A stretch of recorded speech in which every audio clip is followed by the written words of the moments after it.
জমি দখলকারীদের বিরুদ্ধে ব্যবস্থা না নিলে গণ আন্দোলনের হুঁশিয়ারি বিক্ষুব্ধ নাগরিক ও বিজেপি নেতৃত্বদের। সরকারি ও সাধারণ মানুষের জমি বেআইনিভাবে দখল করার অপরাধে জমি মাফিয়াদের বিরুদ্ধে প্রশাসন দ্রুত কড়া পদক্ষেপ না নিলে ত্রিপুরা সিপাহীজলা জেলা সোনামুড়ার রাস্তাঘাট স্তব্ধ করে দেওয়ার হুঁশিয়ারি দিল স্থানীয় নাগরিক সমাজ ও বিজেপি নেতৃবৃন্দ। জমি মাফিয়া ও অবৈধ দখলকারীদের দৌরাত্ম্য বন্ধের দাবিতে আজ সোনামুড়া মহকুমা শাসকের দ্বারস্থ হন এলাকার একদল বিশিষ্ট নাগরিক এবং বিজেপি নেতৃবৃন্দ।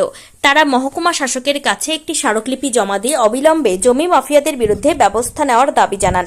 প্রতিনিধি দলের পক্ষ থেকে স্পষ্ট জানানো হয়েছে, দীর্ঘদিন ধরে সোনামুড়া মহকুমার বিভিন্ন এলাকায় একাংশের জমি মাফিয়া বেআইনিভাবে জমি দখল করে চলেছে। এর ফলে সাধারণ মানুষ চরম হয়রানির শিকার হচ্ছেন। বারবার প্রশাসনকে জানিয়েও কোনো স্থায়ী সমাধান মেলেনি।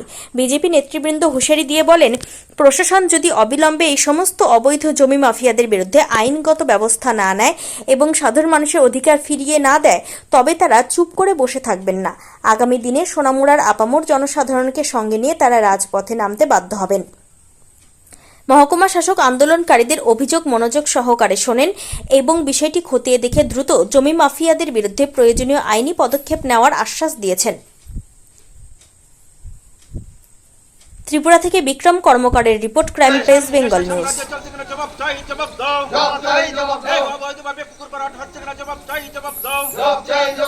সরকারি জমি দখল মুক্ত করতে হবে। সোনামুড়া হাসপাতালকে সীমানা নির্ধারণ করে বাউন্ডারি দিতে হবে। সরকারি হাসপাতালকে সোনামুড়া হাসপাতালকে সীমানা নির্ধারণ করে বাউন্ডারি দিতে হবে। দখল মুক্ত করতে হবে। নাইলে এলাকাবাসীর আন্দোলন নাইলে এলাকাবাসীর আন্দোলন এই নিদেয়াতে খাস জমি দখল করে পাকা বাড়ি হচ্ছে কিনা চাই জবাব দাও। নাইলে সংগ্রাম বাড়ি করা হচ্ছে কিনা জবাব দাও। অতি বিলম্বে সরকারি জায়গা দখল মুক্ত করতে হবে। নাইলে সংগ্রাম। আজকের প্রতিনিধিমূলক ডেপুটেশনের দলে দলে যোগ দেন। আজকের প্রতিনিধি ডেপুটেশনের দলে দলে যোগ দেন। আমরা প্রতিনিধিমূলক মহকুমা শাসকের কাছে স্মারকলিপি জমা দেব। উদ্দেশ্য হচ্ছে নগর পঞ্চায়েতে এলাকার মধ্যে অবৈধভাবে পুকুর ভরাট করে যদি দুর্ঘটনা অগ্নিকাণ্ড হয় তাহলে কোনো জায়গাতে জল পাওয়া যাবে না। যেভাবে পুকুর ভরাট হচ্ছে, এই দুর্ঘটনার থেকে মুক্ত হওয়ার জন্য ফায়ার ব্রিগেড কোনো জায়গা থেকে জল নিয়ে আগুন নিবানোর জন্য কোনো ব্যবস্থা নেই। এমনকি সোনামুড়া হাসপাতাল জায়গা দখল করে সেখানে জবরদখল করে রাখা হয়েছে। মহকুমা শাসকের গোচরে আমরা বারবার দিয়েছি, তারপরেও সেইটা সীমানা নির্ধারণ করা হয়নি এবং পাকা বাউন্ডারি হয়নি। নিদিয়াতে খাস জমি এবং পাবলিক প্লেস এবং সেখানে সামাজিক উৎসব হতো, সেটাকে জবরদখল করে পাকা বাড়ি নির্মাণ করা হচ্ছে। মহকুমা শাসকের কাছে বারবার সেটা আমরা দেওয়ার পরেও এখন পর্যন্ত ডিমার্কেশন করে সেটাকে দখলমুক্ত করেননি। আমরা আজকে প্রতিনিধিমূলক ডেপুটেশনের মাধ্যমে আরও মহকুমা শাসকের গোচরে দিতে চাই।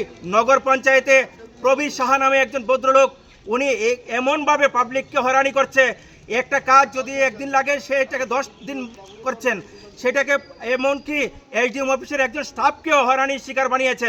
আমি বারবার ওনাকে ফোন করেছি যে পাবলিক পরিষেবার জন্য আপনি এখানে নিয়োগ করা হয়নি, পাবলিক পরিষেবা দেওয়ার জন্য হচ্ছে। উনি কর্ণপাত করেন না। এই নগর পঞ্চায়েত এরিয়ার মধ্যে নেশার রমরমা ব্যবসা চলছে, সেগুলি অবিলম্বে সেটাকে বন্ধ করতে হবে। অতি অবিলম্বে যদি বন্ধ না করা হয়, আজকে গণ আকারে এবং গণ ডেপুটেশনে সামিল হয়েছি। আমরা বৃহত্তর আন্দোলন আমরা আগামী দিন মহকুমা শাসকের সামনে আসবো আন্দোলন নিয়ে। সেটা সামাল দেওয়া ওনার পক্ষে সম্ভব হবে না। মাটি ভরাতে কৃত্রিম বন্যা সৃষ্টি হয় বিভিন্ন জায়গায়, দেখা যায় সোনামুড়াও সেটাতে আপনারা আগেও জানিয়েছেন। কোথায় গাফিলতি রয়েছে মনে করেন? নগর পঞ্চায়েতের কর্তৃপক্ষের দায়ভার আছে কিনা? কেন একদম টোটালি নগর পঞ্চায়েতের গাফিলতির কারণেই সেটা হচ্ছে। আর হয়তোবা নগর পঞ্চায়েতের যারা আধিকারিক রয়েছেন, সেখানে যারা সেটা দেখভাল করার জন্য জনপ্রতিনিধি হিসাবে পাঠিয়েছেন, তাদের মধ্যে কেউ কেউ সেটার সাথে জড়িত। অতি অবিলম্বে তাদেরকে চিহ্নিত করে উপযুক্ত ব্যবস্থা নিতে হবে। আর যদি মহকুমা শাসক না নেয়, আমরা পাবলিক ইন্টারেস্টে, পাবলিকের আকাঙ্ক্ষা, পাবলিকের প্রত্যাশা পূরণের জন্য আমরা মাঠে নামবো। কার উদ্যোগে আপনারা আজকে ডেপুটেশন দিচ্ছেন? এলাকাবাসীর উদ্যোগে।